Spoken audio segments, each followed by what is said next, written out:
Tere tulemast kõigile Krente teraapia podcasti ja ma olen väga tänulik, et Evelin on tulnud siia minuga suhtlema.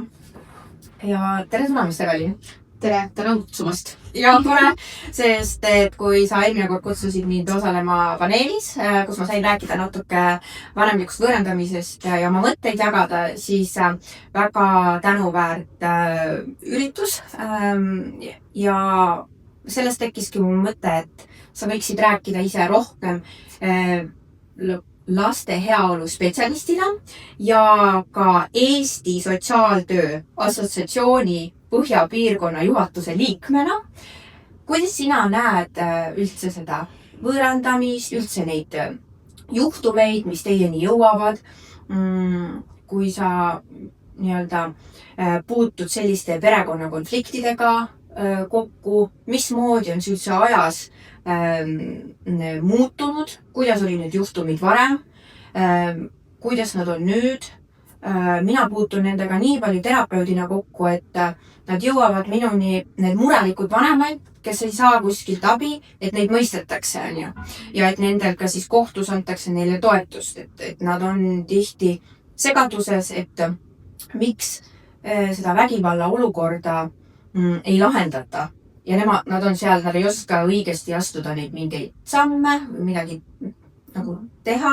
Ühesõnaga selline üleüldine sissejuhatus sellele, millest me Eveliniga rääkima hakkame. Nii et pikk küsimus, aga võib-olla alustaks sellest, et kuidas sa neid juhtumeid näed, millised sinna töölauale sulle ja sinu koostöövõrgustikule jõuavad? No, enamus juhtumid jõuavad ikkagi niimoodi, et nad on juba kuhugi väga suurde auku omadega jõudnud. Et see laps on juba päris hästi ära töödeldud, temaga vestlemine on suhteliselt peaaegu nagu 3. täiskasvanuga, kes tuleb sulle ütlema, et ta ei maksa minule elatist ja ma ei soovi tema perekonna telefoninumbritele vastata ja ma olen teda kõik ära blokeerinud ja ta niikuinii ei taha minuga mingit tegemist teha ja sellised toredad väljendid, et kuskilt mingit väga algust väga harva oskab keegi tulla niimoodi, et mulle tundub, et toimub minust lapse eraldamine, et seda leidub harva, et siis me ilmselt oskaksime rohkemat teha. Aga kui mõelda vanasti nagu varasemalt, võib-olla kui ma ei tea, kui kaua sa oled selles töös üldsegi olnud või kui palju sa oled kursis sellest, mis on varasemalt olnud, et kunagi, kui vägivald oli ikkagi rohkem füüsiline või siis lastekaitse võib-olla tegeleski selliste probleemidega, kus oli selgemalt näha, kus on see allikas, kust see valukoht lapsele tuleb. Aga nüüd mulle tundub, et see on segasem ja see on keerulisem mõista, kust see olukord hargnema on hakanud.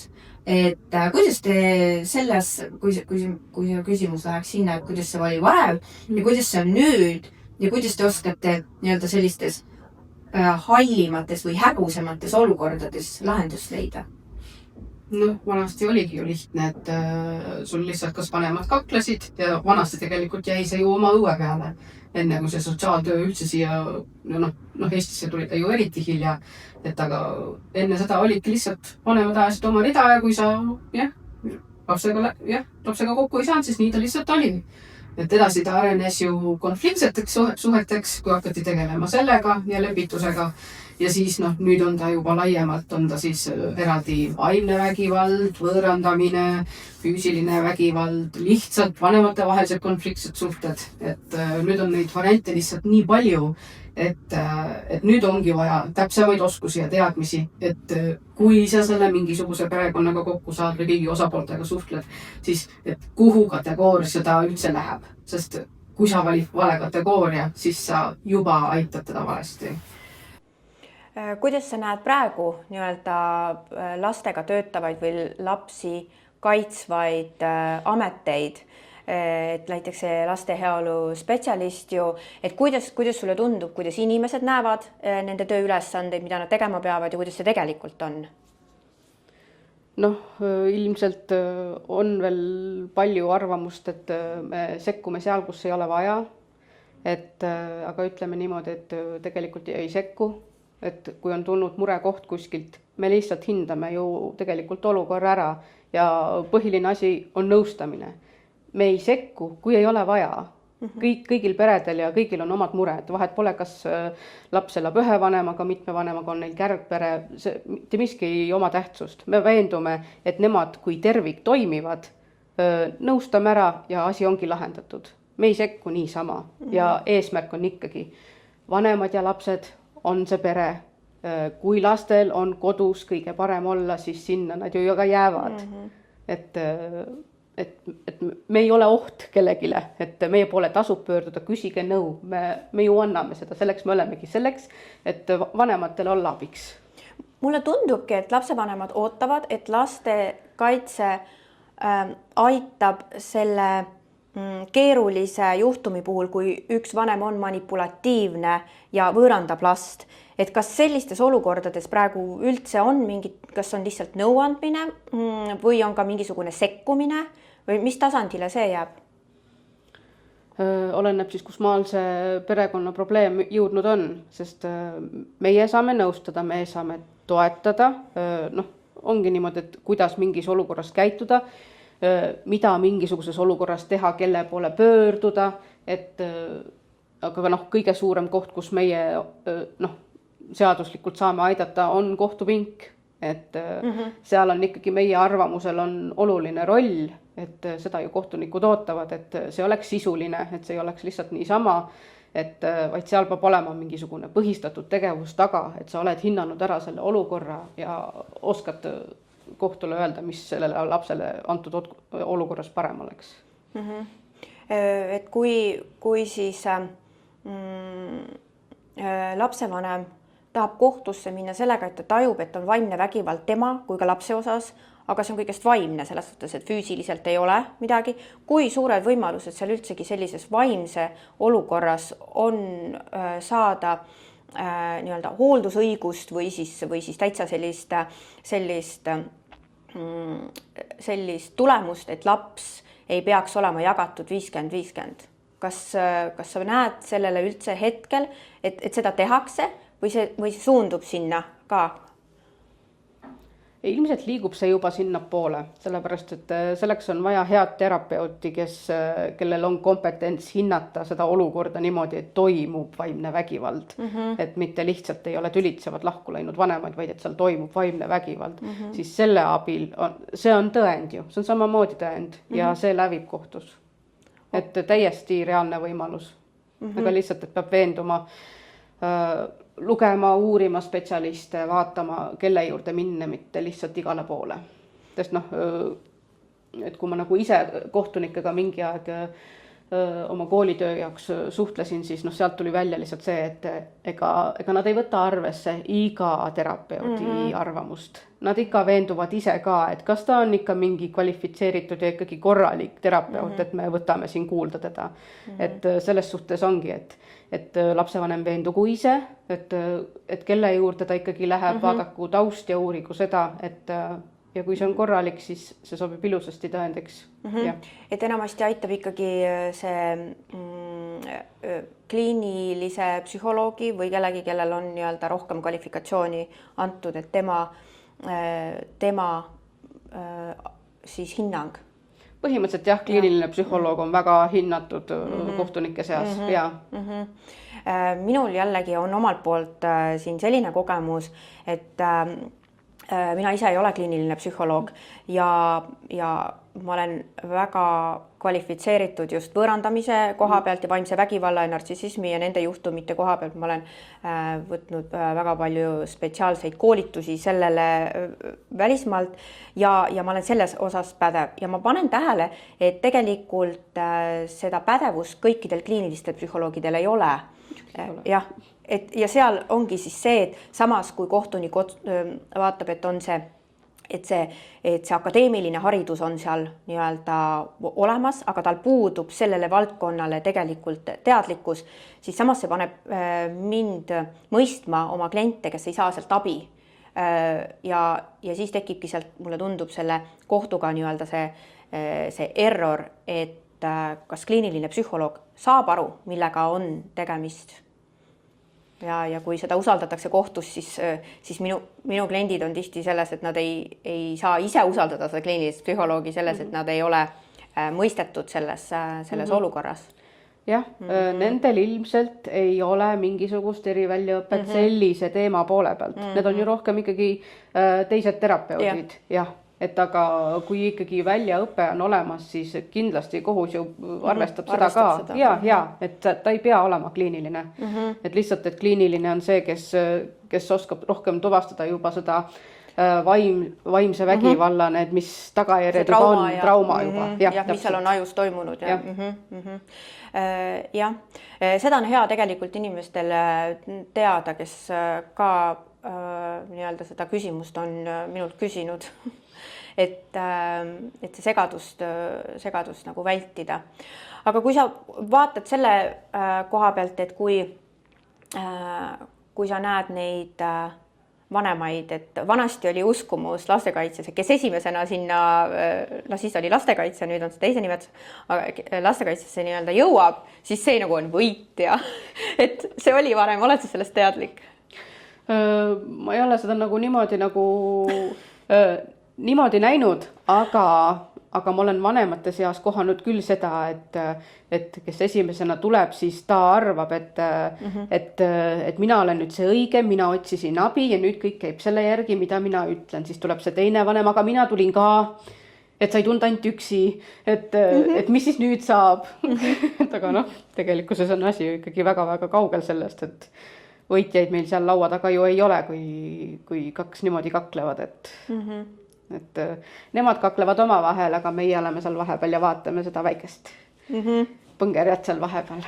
Aga kui ongi patoloogia, ütleme niimoodi, et inimene, kes ongi kiuslik, tahabki, et olukord teist vanemad karistada selle eest, et ta temale enam ei allu, et kuidas te sellele jälile jõuate ja kuidas te selles üldse aitate, et kas te suunate kuskile või sest konflikt ju tihti tekibki sellest, et üks pool tahab konflikti.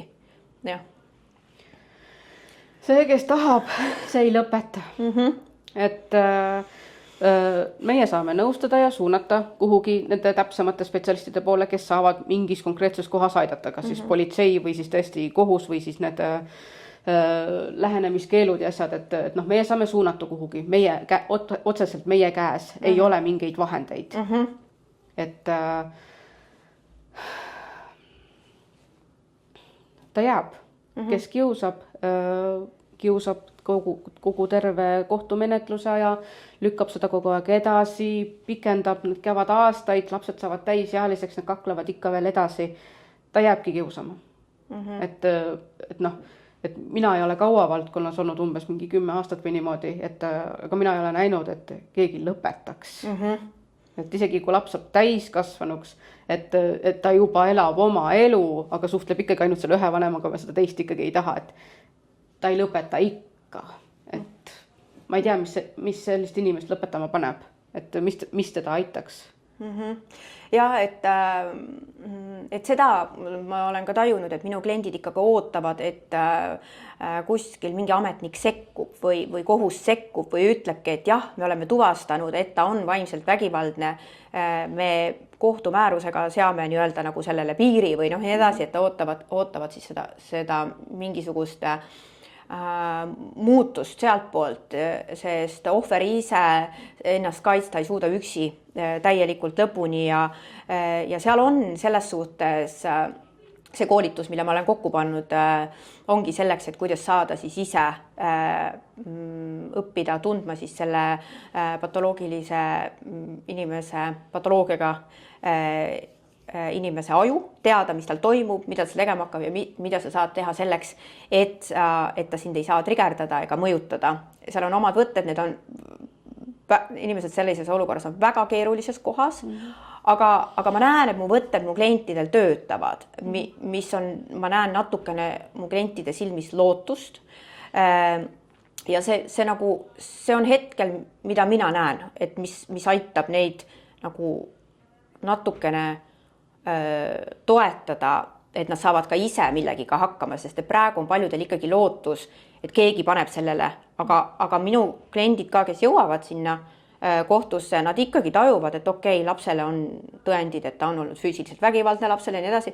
Ja ikka on see, et me soodustame 50-50 ja ma mõtlengi just, et mina sinna enam ei näe, mida need kas laste heaolu spetsialist või üldse terapeudid seal või kliinilised psühholoogid või miks nad siiski, võib-olla see on väga otsene küsimus, aga miks nad siiski annavad nii-öelda seda, kas nad siis annavad selle 50-50 soovitusega kohtule, et miks sa arvad, miks antakse, kui tegelikult on need, tal on tõendid, tal on tunnistused, ta on korjanud endale, ta on palju tööd teinud selle nimel, et saada neid tõendeid, et miks ka tõenditega ei saada nagu sellist rahu sellelt inimeselt? Lastekaitsel selles suhtes on lihtsam, et meie jaoks need tõendid on tõendamist väärt, et meie arvestame seda ja tegelikult me liigume päris mitu aastat juba sellest 50-50 täiesti kõrvale. Okay.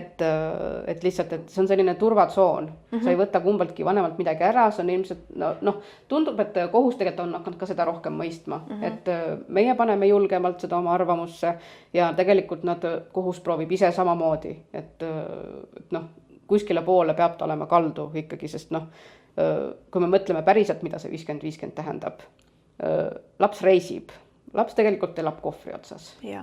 Et mõne juhtumi puhul olen isegi kuulnud, et käib mitmes koolis, et kui on isa juures, siis on selles koolis, kui on ema juures, siis on selles koolis, olen ka selliseid juhtumid kuulnud, et see kisutakse laps ikka täitsa lõhki. Jah, et mis elu see on, et kui meil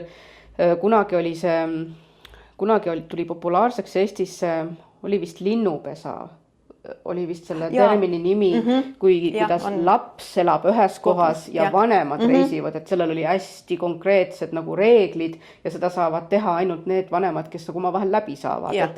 Et tol hetkel, kui seda Tallinna Ülikoolis uuriti, siis oli meil Eestis vist 12 pere, kes seda viljelesid.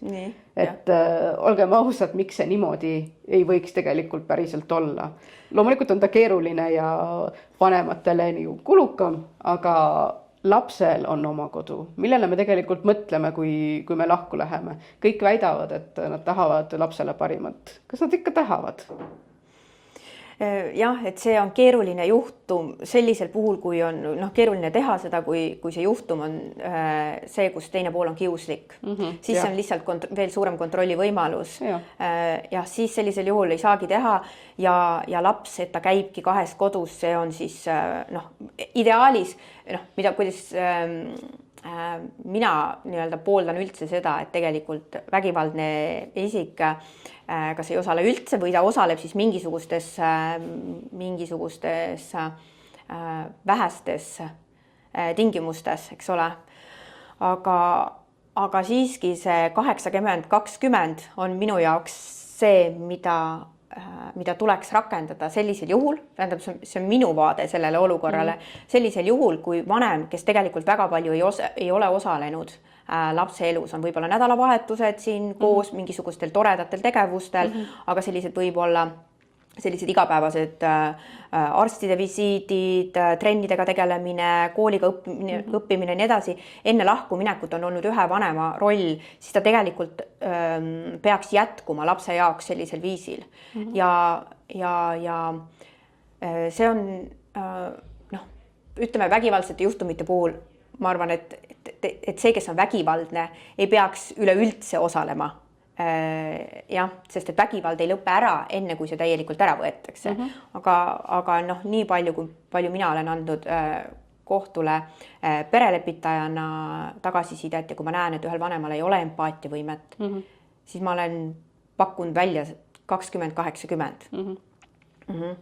Ja kas arvad, et sellised lahendid ka heaolu spetsialistid nii-öelda juba pakuvad, et see protsent oleks mitte 50-50, vaid ka kuidagi nii-öelda erinev? Ikka. Ja kõige olulisemad ongi ju need otsustuspunktid, et tervis ja haridus ja kõik need, et selleks, et vähendada konflikti peaks olema mingisugusel ühel vanemal see roll. Et otsustused peaksid toimuma ühes kohas, seda ei saa jagada, sellepärast, et kui inimesed on juba konfliktsed, siis on iga asi, mida nad peavad arutama, on konfliktne. Jaa. Et noh, selles osas peaks kindlasti, otsustus peaks olema ühel vanemal ja teist loomulikult, noh, keegi ei saa, mitte ükski seadus ei keela lapsega suhtlemast ja lapsega aega veetmast. Et aga noh, otsustus võiks jääda ühele poole ja tõesti, kui noh, see on tõendatud ju süsteemselt ju koolis on meil e-koolid ja mis meil kõik on, mis näitab ju ära, et mis vanem suhtleb, mis vanem aitab, kes tegeleb lapse küsimusega. Et see on ka jälle tõend, et üks on korraldanud seda elu, et ta võiks seda elu edasi korraldada. Jah. Tundub loogiline, kas kohtud ka seda niimoodi näevad? Kui hästi kirja panna, ma arvan, et nad saaks aru. Ja. Kas muidu heaolu spetsialistid tunnevad ennast mugavalt tegemaks nii-öelda selliseid kohtule ma ütlen, dokumente või analüüse sellele, et olla natukene äärmuslik? Ma arvan, et ei. Sellepärast, et see on ju kohe kõigile osalistele näha ja kohe saad sa siis ilmselt mingi väga ärritunud lapsevanema omale, kas e-posti kirjutab midagi või helistab või et noh, sest nemad ei mõista seda. Et kui sa liigud selles suunas ühe teise vanema suunas, me ei liigu kumbagi vanema suunas, aga see, mis lapsele tundub parim, meenutab natukene, noh, kaldub lihtsalt mingi vanema suunas, midagi pole teha, et ta näeb seda asja natukene niimoodi, nagu noh, sellel lapsel oleks vaja. Et see ei tähenda, et me võtame pooli. Et kindlasti on olnud kunagi olukordi, kui pädevust on vähem olnud, et on võetud pool, sest ei ole teatud, ei ole osatud.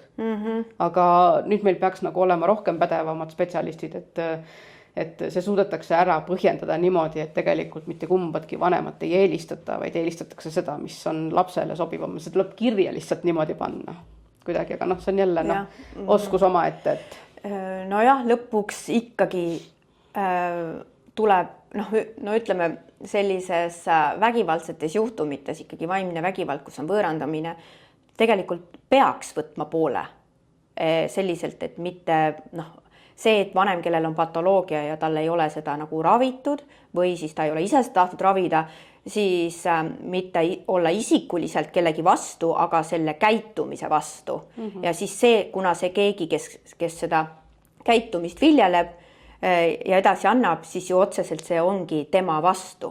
See on see, kuidas ma näen, et poole võtmine justkui tegelikult lõppkokkuvõttes ikkagi toimub. Vägivaldse juhtumi puhul ja vägivaldse juhtumi puhul ja ka võõrandamine loomulikult. See on ju puhas vaimse vägivalla vorm, et ja sellistel juhtumitel küll. Palju seda võõrandamist praegu üldse nagu tuleb näiteks sinul või üldse, kui sa näed enda koostöövõrgustikul või kas sa näed, et see on nüüd juba kuidagi nagu rohkem aktuaalne teema ja inimesed panevad seda tähele? Mulle tundub, et neid lihtsalt kaklevaid vanemaid on ikkagi hetkel rohkem kui võõrandamist. Okay. Et neid tuleb, neid kogu aeg on, aga lihtsalt kaklevaid tundub, et on rohkem. Et need lapsed saavad ilusasti mõlema vanemaga suheldud, et lihtsalt, et vanemad ei suuda omavahel suhelda. Et seda hetkel tundub ikkagi rohkem. Et siis, kui on see kaklus, see näendab seda, et mõlemal on ikkagi nagu empaatia. Ja. Laste suhtes lihtsalt nad omavahel ei tohiks nagu üldse suhelda. Põhimõtteliselt nii. Et siis on rahu majas. Et nad on mõlemad ikkagi jäänud siis üksteise peale seda vimma kandma? Kas ühel on mingi üks asi, teisel on teine asi, et aga noh, kui kohus teeb määruse ja paneb hästi detailselt need asjad paika ja siis nad järgivad neid, sest nendel on lihtsalt konflikt omavahel, aga kui nemad ei pea omavahel suhtlema, vaid neil on juba määrus, mis näitab ette, et näed, see teisipäev on minu oma, siis on kõik hästi ja nad ei peagi suhtlema ja kõik on lahendatud ja nendel on rahu. Ja siin on jällegi minu arvamus oma kogemusega perelepitajana tekkinud see, et perelepitusse üldiselt jõuavad ikkagi need vanemad, kus üks on kiusaja ja teine on kiusatav. Ja väga ei jõua need, kes mõlemad on empaatilised ja võivad natuke olla üksteise peale pahased, aga empaatiline ikkagi mingis osas annab nagu järgi ja mõtleb, et noh, lapsel on see parem, ma ei hakka siin teda kiusama. Ja ta jõuab ikkagi järelduseni, et lapsele on parim nii, et ma ei hakka siin, ma näen, kui valus lapsel on, see on see empaatia, aga see, kes on ikkagi nagu kiusaja ja vajab seda, et kiusata ja siis on see mõeldud siis see perelepitus, eks ole, et siis mingisuguse dokumendi alusel või kokkuleppe alusel me hakkame siis oma seda igapäevast lapse hooldust järgima. Ja seeläbi ma panengi tähele, et see natuke piiritleb neid, aga see on ka sellel tasemel, et nad mõtlevad uusi asju juurde, kuidas seda noh, ma küll võtan ta võib-olla kell 2, siis tollel päeval nagu sinna kirja jäi, on ju. Aga ma sellega ka võin nagu lollitada või venitada, eks ole.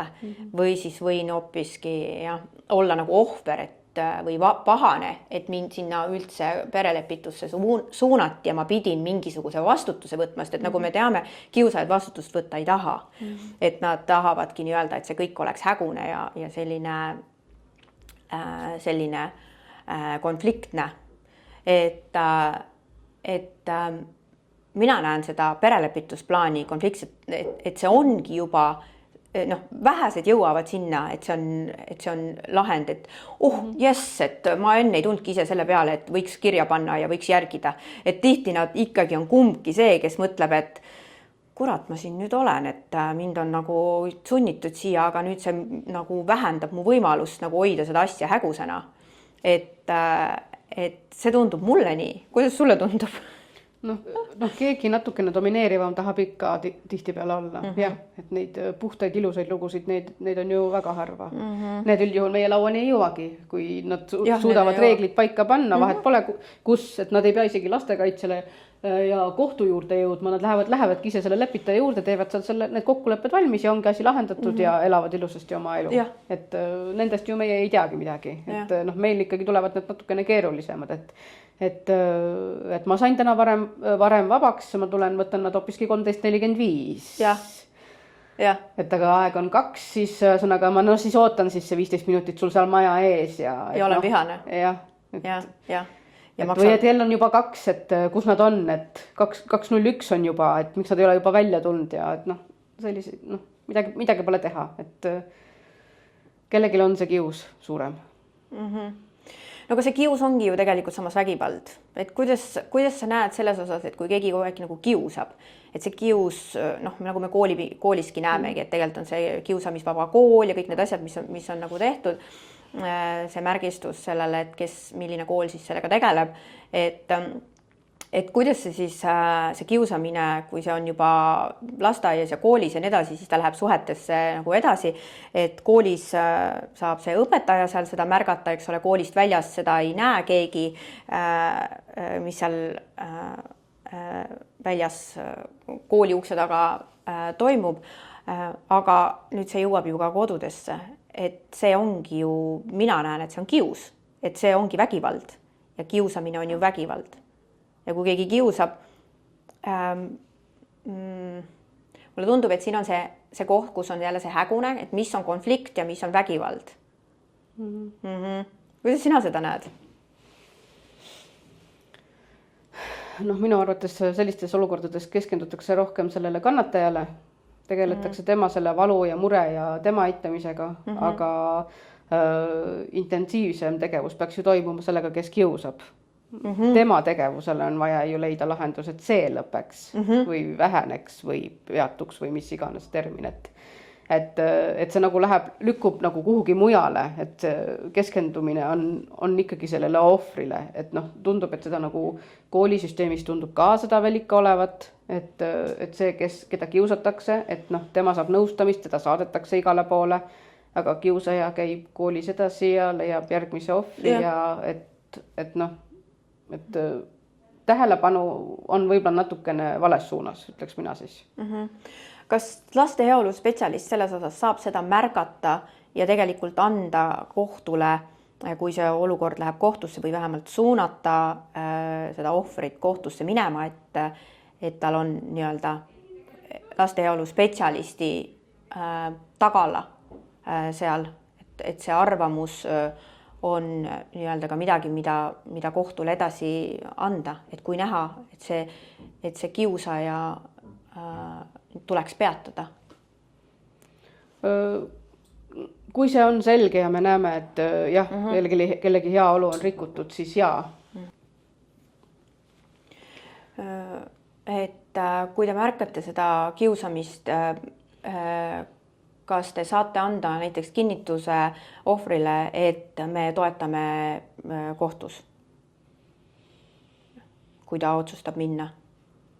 Saab kuidagi anda ka sellele, sest mida ma näen, on nagu need, kes on nii-öelda selle kiusamise ohvrid või selle vaimse vägivalla ohvrid, nad ootavad seda, et okei, ma lähen kohtusse, aga kes, kui mõjus, et kui laste heaolu spetsialistil on see mõju, et kas te mind toetate seal, et kui ma lähen ära, kulutan need rahad, need summad, aga lõpuks ma saan selle arvustuse või see dokumendi, kus on kirjas, et teate, et tegelikult on ikkagi väga tore, kui te saate läbi.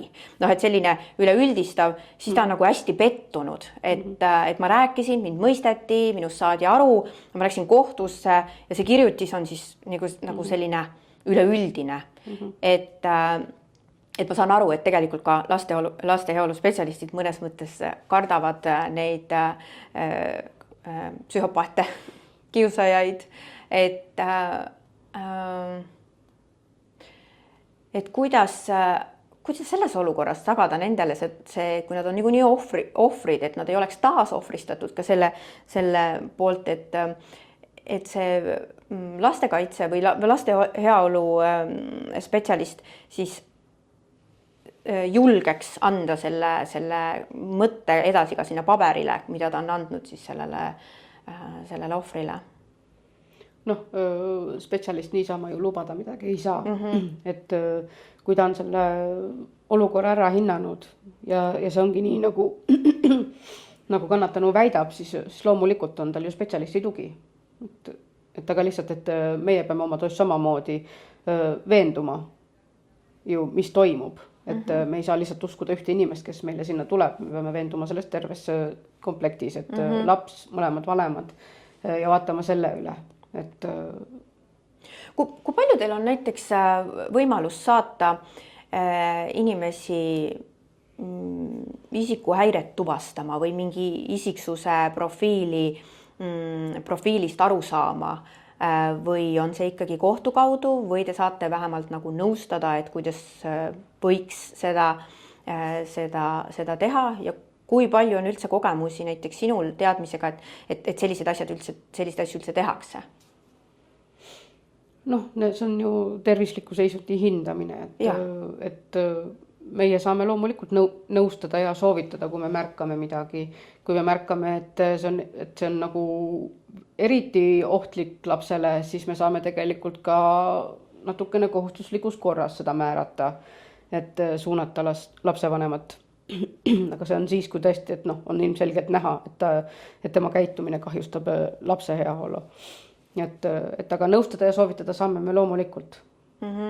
Jah, et ilmselt see vägivallatseja ise ju ei lähe selles mõttes enda isikut analüüsima, et see ei ole ta eesmärk ju midagi lahendada. Et kui siis nüüd seda kui palju sellest nõust sellisel juhul on kasu sellele ohvrile, kas ohver saaks minna sellega siis kuidagi kohtusse, et kui ta teab, et selline võimalus on olemas ja kohtus seda ikkagi määratakse? Ja sellised on variandid ka, et kohtus saab küsida sellist asja, et vajalik oleks selline hindamine ja nemad saavad selle määrata.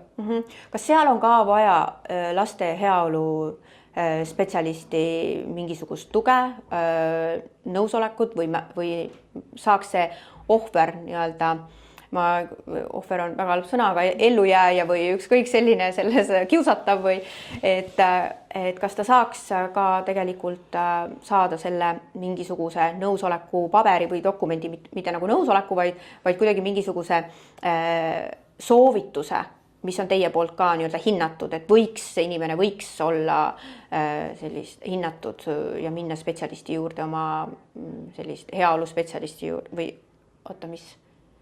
selle isikut hindama, enda isikuhäiret hindama? noh, üldjuhul on see protsess niimoodi, et kui see juba kohtusse on jõudnud, siis selleks, et noh, midagi taodelda, käib see ju kohtu kaudu ja noh, kohtunikud aina rohkem on tegelikult hakanud meiega suhtlema, et ja siis küsima meie käest, et mis teie selles olukorras näete või küsib ta lihtsalt arvamust jälle, sest tegelikult päris paljud noh, iga suurem samm selles kohtuprotsessis küsitakse jälle uuesti arvamust. On nii need laste esindajad, need riiklikud, kes määratakse ja siis on lastekaitse. Et noh, me saame sedasi arvamust avaldada. Et meie nagu mingisugust sellist kinnituskirja või niimoodi sellist asja vanemale kaasa anda ei saa. Aga vähemalt see kohus võib teada, et kui vanem annab edasi info, et ta on suhelnud lastekaitsega ja lastekaitse nii-öelda ka võib-olla seal juures soovitas, et siis sellisel juhul te saaksite või heaolu spetsialistid saavad nii-öelda anda mingit oma hinnangut? Hinnanguid me anda ei tohi. Me saame anda sisendi või nägemuse olukorrast. Jah, et hinnanguid meie anda ei tohi. Okei, et te annate siis sellises nagu soovituse. Ma mõistan seda ka paremini, ma usun, et see, kes kuulab, võib-olla saab ka paremini aru, sest et miks ma küsin neid küsimusi sellepärast, et seda küsivad minu kliendid. Ja täpselt, et kui ma sinuga räägin, et siis need küsimused saaksid minu klientidele vastused ja jälgijatele. Et kuna me ei ole meditsiinitöötajad, siis meil ei ole lubatud hinnangut anda mitte millegile. Et me olemegi see nõustav roll. Et meil on andmebaas, meil on tugivõrgustik, me kindlasti leiame mingisuguse spetsialisti, keda iganes sul vaja on, et me saame soovitada ja kõike seda, et aga jah. Jah, et seal mulle tundubki, et seal inimesed ongi valesti aru saanud, et nad on kuidagi aru saanud niimoodi, et laste heaolu spetsialist päästab neid sellest olukorrast, annab äärmusliku hinnangu ja kõik peaks nagu lahenema ja sealt tekib see pettumus sellele eeldus, nagu, et mida nagu eeldatakse. Et tegelikult on see hea teada inimestel, et siin on nagu see on see koht, kus saada nõu. Me oleme tugi. Ja tugi. Ja toetust sellele, et aidata leida spetsialiste, kuidas seda olukorda lahendada. Kas advokaati või mis iganes või mis antud olukord vajab, me proovime luua võrgustiku, kes aitab seda lahendada. Okei. Ma usun, et see vastab väga paljudele küsimustele. Juba see, et sellepärast, et kui ma märkan oma kliente, siis just seal see segadus tekib. Et ja ilmselt siis kui varasemalt oli sellist äärmuslikumaid juhtumeid, võib-olla neid siis nagu on vähem, kus siis ongi lapsed väga ohus. Ma ei tea, kas seda on vähem nagu tõeliselt ohus ongi nagu narkomaanid, täielikult sellised nii-öelda asotsiaalid nii-öelda kodus, kes siis ei manipuleeri ega midagi seal enam, sellepärast, et nüüd on juba see elu on läinud nagu nii-öelda hammasrataste vahele, kus siis ongi laps tegelikult eluohtlikus olukorras, kuna tema uneaega, söögiaega, võib-olla riideid, kõike muud ei märgata tema heaolu. Et kui laps on sellises kohas, et siis ma saan aru, et seal on laste heaolu spetsialistil nagu äärmuslikumad juhtumid, mingid analüüsid. See on see laste eraldamine kas siis ajutiselt või püsivalt, et seda saame meie täiesti algatada, pöörduda otse kohtu poole. Okei, jah, et siis ongi need sellised vaimse vägivalla juhtumid on rohkem selline hallala, kus siis ongi soovituslik rohkem. Jah, nõustav roll. Jah, et leida siis selle inimestele, aidata leida see tugivõrgustik. Okei. Mida ma olen ka pannud tähele, et kui nüüd need, keda on kiusatud, nii-öelda nagu need ohvrid, et nad proovivad ka saada, kui on siis, ütleme selline see laste tahtlik võõrandamine, et nad on proovinud siis saada seda ka, et lapsed saaksid ka olla üle kuulatud. Ja selle tagajärjel nad ka pettuvad, sest et lapsed on andnud hinnangu siis selle agressori kasuks. ja väga tema poolehoidu hoidnud. Kas heaoluspetsialist, noh, kuna see on märk sellest, et kui nad on äärmuslikud ühe vanema poole, siis on väga suur märk võõrandamisest. Kas täna laste heaoluspetsialist oskab seda muidu märgata? Kas see tundub, et see on täna hetkel selline oskus, mis neil on teada või pigem see vajab arendamist? See vajab kindlasti väga palju arendamist. Okay. Et ma ei oskagi selle kohta nagu, ma ei oska isegi öelda, kuidas seda sõnastada, et kõik teevad hästi tööd, aga see on üks selline teema, mille osas meil puudub korrektne ühtne nägevus ja seega teeb iga spetsialist siis vastavalt sellele, mida ta oskab või on suutnud aru saada. Et aga niimoodi me ei saa seda tööd teha, sest igaüks näeb siis seda erinevalt. Kas siia võiks tegelikult olla terapeudid kaasatud sellesse küsitlusse? Kui sa näed, et... Mingil hetkel kindlasti, sellepärast, et lastekaitsel on enda roll, mis tema peab oma ülesanded, mis ta peab ära täitma. Et terapeudid on ju tavaliselt see järgmine aste kohe, kuhu jõutakse. Et see laps vajab ju ilmselgelt kohe tuge, et temal oleks turvaline ja et sealt see nagu, mitte tõde välja tuleks, vaid et sealt see laps ise välja tuleks. Jah, sest kui tegelikult näiteks lapse küsitlust teeb keegi, kes ei oska seda hinnata, siis see on lapsele ju rohkem kahju. Et kui seal on äärmuslik nii-öelda võõrandamine, kus laps ongi äärmuslikult ühe vanema poole, siis see vajab ju tegelikult sekkumist lapsele, mis on tekitanud ju selle poolehoiu, see tähendab, et lapsel on juba trauma ja võimalik ka posttraumaatilised stressihäired, mis sellega kaasnevad. Et kas praegu muidu sellistesse küsitlustesse üldse kaasatakse terapeute või psühholooge või selliseid inimesi, kes oskavad hinnata üldse sellist seisukorda?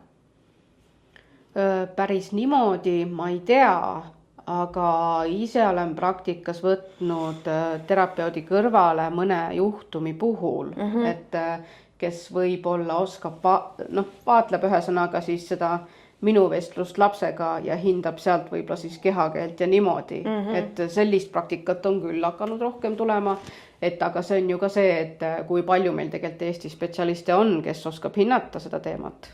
Et kui palju ka seda on, et lastekaitse on üks teema, aga terapeudid ka, et palju tegelikult meil on seda väljaõpet, et kõik oskaks sellega tegeleda. Täna ma pean ütlema, et ma ei näegi väga palju seda, ka enda valdkonnas. Mis on tore, on see, et olen eriala spetsialistidele, terapeutidele ja advokaatidele ka pannud koolituse kokku, mitte ainult nendele, kes on ellujääjad, et õppekava koostanud sellele ja seda uuest aastast saan juba reklaamida ka spetsialistidele, et ka tegelikult terapeudid saaksid seda oma töös kasutada ja osata seda rakendada, et nad saaksid paremini aru ja neil endal on lihtsam töötada, sest et ma näen, et ka terapeudid on sellega hädas ja sest et selleks on vaja eraldi teadmisi, kuidas, sest et see on nii eriline, aga samas väga konkreetne juhtum siis ja osata ka siis seda nii-öelda edasi suunata või edasi mõelda, mis võiks olla järgmised sammud lapse heaks. Sest seal vajab, me teame seda, et kiusaja ei muutu ja me teame, et see, kes on ellujääja, tal on vaja päästa ennast ja siis ka oma last sellest olukorrast et ma näen, et see on ka tegelikult mitte täna terapeudina mitte ainult minu mure, vaid ma näen ka tegelikult, et ka laste heaolu spetsialistid kui ka tegelikult ka teised terapeudid on selles osas mures või teadmatuses.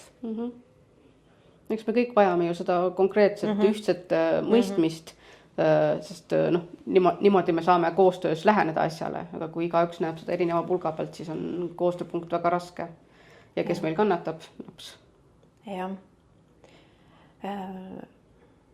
Lapsed on meil jah, praegu selles olukorras, kus neil nii-öelda ei ole sellele ka toetust ka juba, miks, sellepärast et tegelikult väga vägivallatseja ei taha ju ka, et laps nii-öelda saab teraapiat, et ta võitleb ka ju sellele vastu, sest et seal võib ju midagi välja tulla, mis näitab seda, et ka ta ei ole olnud siiras vanem, vaid et ta ongi olnud kiuslik ja ta ei taha, et see välja tuleks.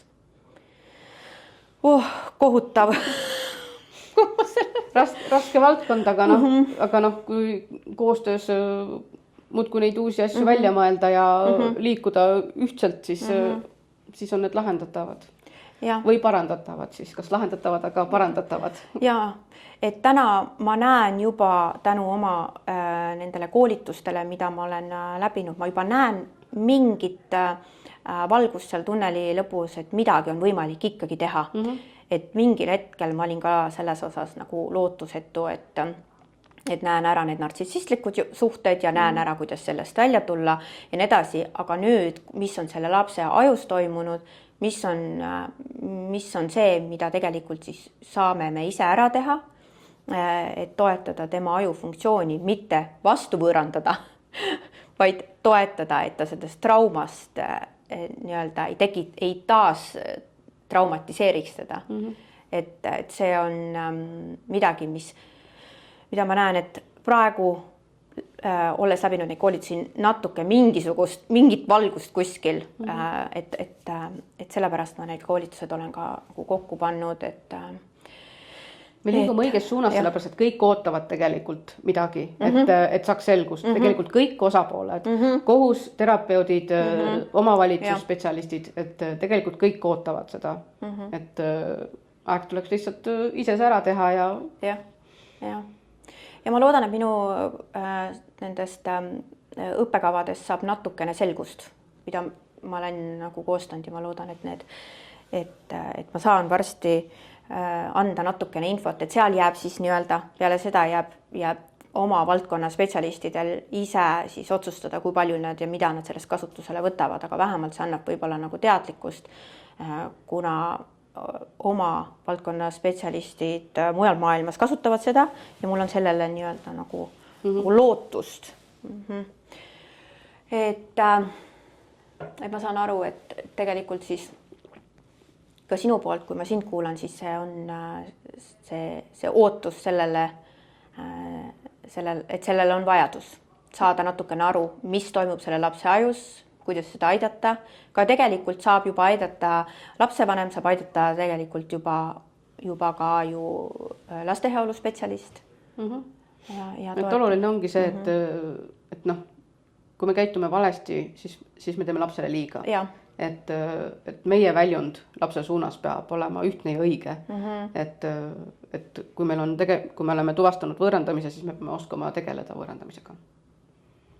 Jah, see ongi järgmine samm, et seal võib olla isegi teada mingid märgid, juba inimesed oskavad võib-olla seda natukene isegi juba inglise keeles materjalidest ja niimoodi lugeda, aga sealt edasi, et kuidas saab edasi, seal on ka juba järgmised küsimused, et ma näen, et ka inimesed on seal jännis, millele mul on ka mõtteid, aga tead, tegelikult see, mida me täna arutlesime siin, on ikkagi tõendas mulle ka sinu mõtetest, et see on väga oluline teema, mille üle arutleda ja et see arutlus ei peaks jääma nagu ainult meie vahele ja tänu sinu korraldatud paneelile ka tegelikult on ka nüüd rohkem inimesi, kes sellest said ka nii-öelda natuke mõtteid, kes seal paneelil osalesid ja vaatasid. Aga jah, et veel suuremaks seda teha, veel laiemaks ja veel rohkem seda teadlikkust jagada ja neid arutelusid tekitada, annab igale ühele natukene killukene jälle teadmist, kuidas lahendada, mis küsimusi esitada, kellele küsimusi esitada ja kuidas siis reageerida. Sest et kui me koos siin vesteldes aru saime, siis see probleem on aktuaalne ja me otsime sellele siin Eestis lahendusi, ja me saame nii-öelda, nii sina kui mina saame leida viise, kuidas aidata kaasa sellele teadlikkusele ja mul on väga hea meel, et me arutasime selle teema üle ja loodan, et tulevikuski saame teha koostööd. Täpselt. Jah, aitäh sulle, Evelin!